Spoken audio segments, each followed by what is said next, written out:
Welcome back to PSC Tech Byte.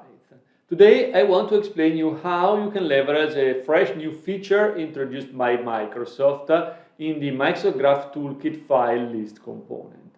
The file list component is a really useful component to show a list of files in a library, in SharePoint Online, or in a OneDrive folder. And if you want to dig into it, you can give an eye to the PSC Tech Byte video number 158. Recently, Microsoft introduced a new capability in this control, which allows us to support file upload from the UI of the MGT file list component. In order to do that, you need to enable a flag to enable file upload, and you can even configure the maximum size of files that you want to upload or make it possible to upload to your end users, as well as the maximum number of files that you want to make uploadable at once. So, like always, let me switch to the demo environment and let me show you how to support file upload in the MGT file list component. So, here is the announcement from Microsoft about the new capability of being able to upload files in the file list component. And here is the official documentation about the file list component in the Microsoft Graph Toolkit.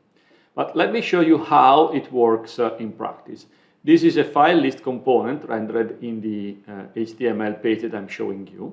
And I can easily click on the Upload Files button and I can choose one or more files. Or I can even do drag and drop of files onto the component. And as you see, we will see the upload in progress and the result of the upload.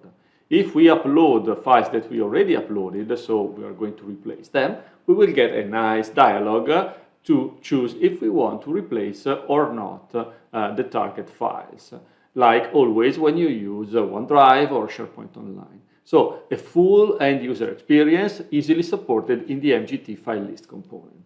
How can we do that in practice? Well, like always, if we are using an HTML page, for example, we need to include the bundle of the MGT loader, and then in the MGT file list component, we simply need to define that we want to enable file upload, so equal true. Remember that the default value is false.